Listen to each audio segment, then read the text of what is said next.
bakende ko banda rébellion po bakwesa bokonza président Félix boko kuta bilenge liboso na bino tokonzima te bino bato bomesalaki koboma botamboli ba rébellion nyonso bosimbaki minduki nakolobela mbusa nyamusi soki boluki bo grandre bokonzi ya Félix Tshisekedi par terre boko kuta na bilenge ya Congo tolekisaki mbuta gouverneur eza ndeko Fayulu soki Roseti Manga kufa lelo yo eza po Fayulu aptaki mbuta gouverneur ya Kinshasa pandeke kimbuta au contre Kinshasa apesi ordre de toute activité te Rossi bazu ba betie masasi ezalaki parce que toi qui na contrôle la ville à Kinshasa te nani apesi sa ville à Kinshasa na kimbuta eza ndeko Fayulu.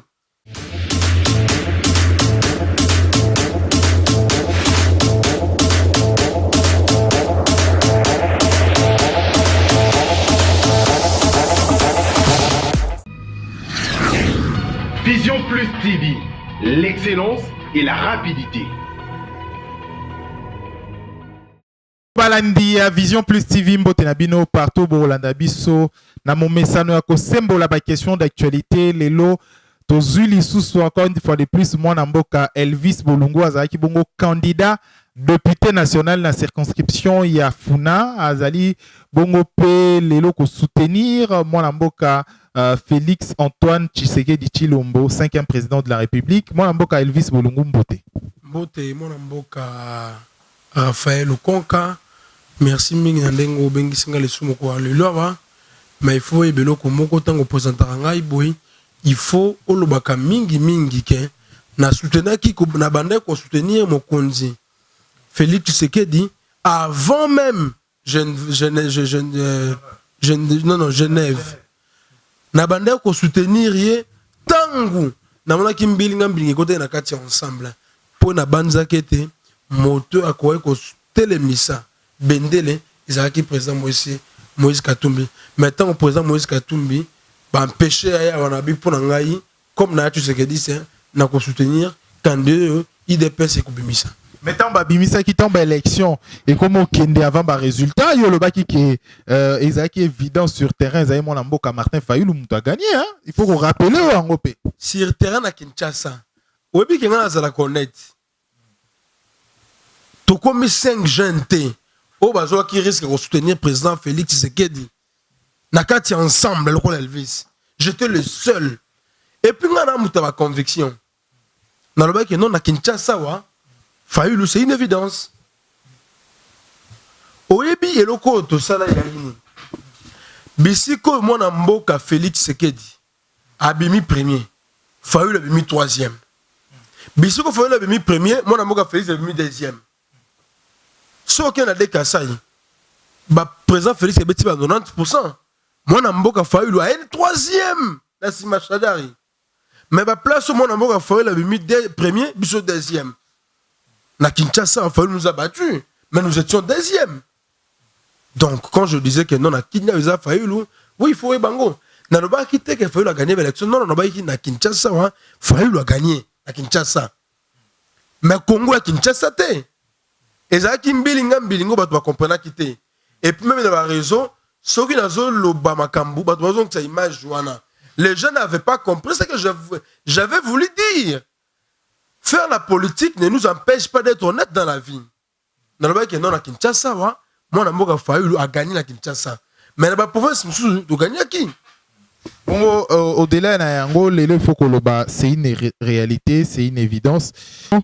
Félix Antoine Tshisekedi Azali Lelo Bongo Eli et a prêté serment en tant que 5e président de la République. Mais au-delà nango sous poste Moussous a commis vice-président il y a Union africaine.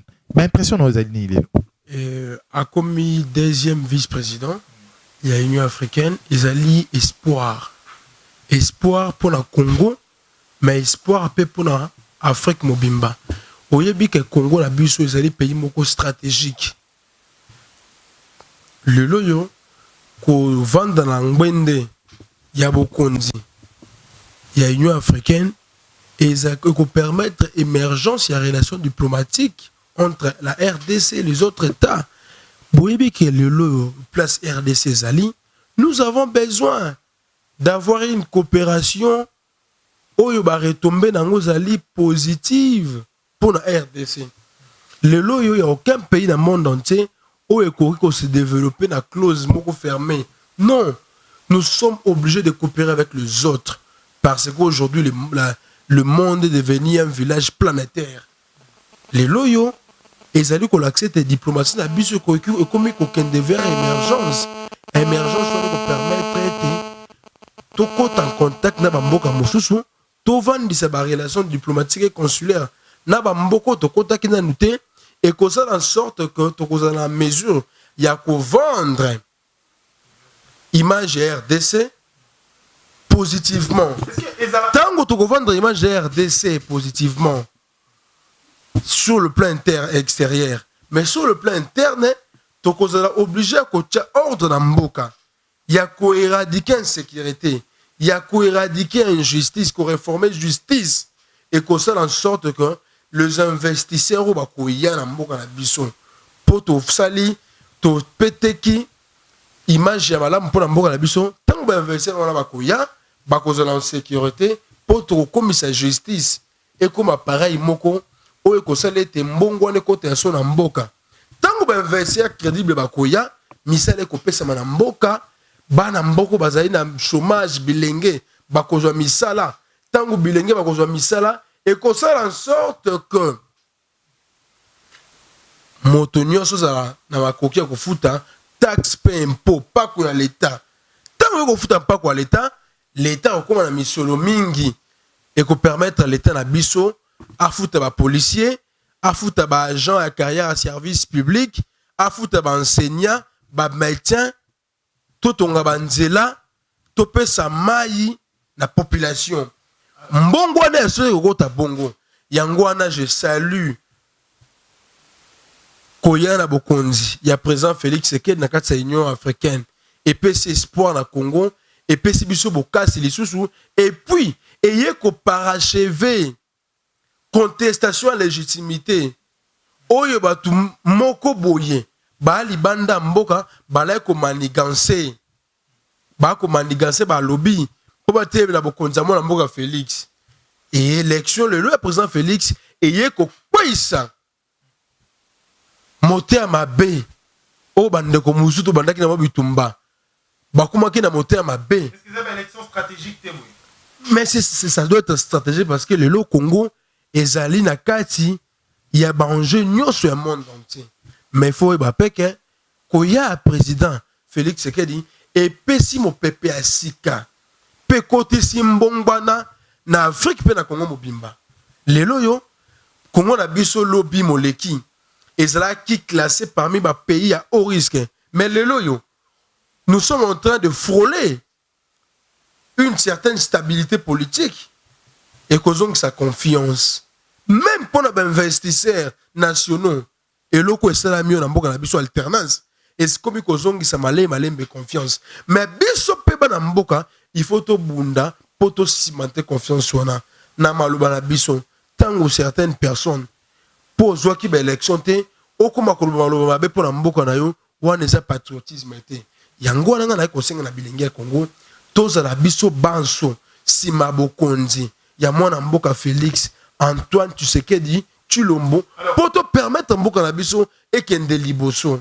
Alors lelo batu mususu ba ko senga yo toko recommander na yo otika koloba au nom de ya ensemble d'abord c'est une question à libanda yelinga na moto koloba au nom de ya jeunesse et ensemble parce que vous allez lisusuté aussi au longwa na kata jeunesse ensemble pourquoi pas ne pas adhérer automatiquement la kata IDPS. Écoutez, il faut que moi je suis d'abord tshisekidiste. J'ai commencé mon combat politique na IDPS. Vous comprenez? Na bandi combat na ngai na âge de 10 ans na IDPS. Tant qu'on a une marche à IDPS, le 30 juin, tout s'arrête. 1 + 4 = 0. J'étais en 4e des humanités. Quand le président, paix à son âme, le docteur Etienne Tshisekedi Amulumba, j'avais 10 ans. Et je faisais de la politique d'une manière désintéressée. Tobimaki. Ngai na bandi kumbala na IDPS. La kenda kina bande ensemble.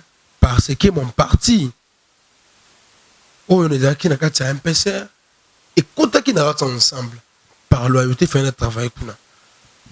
Mais tant qu'on a moni na se rendre compte que na le sous MPCR na bina sani ngana mutaba conviction mutako longa ensemble azalité tinde to ko loba lelo boy nazali porte-parole jeunesse ya coordination jeunesse ensemble.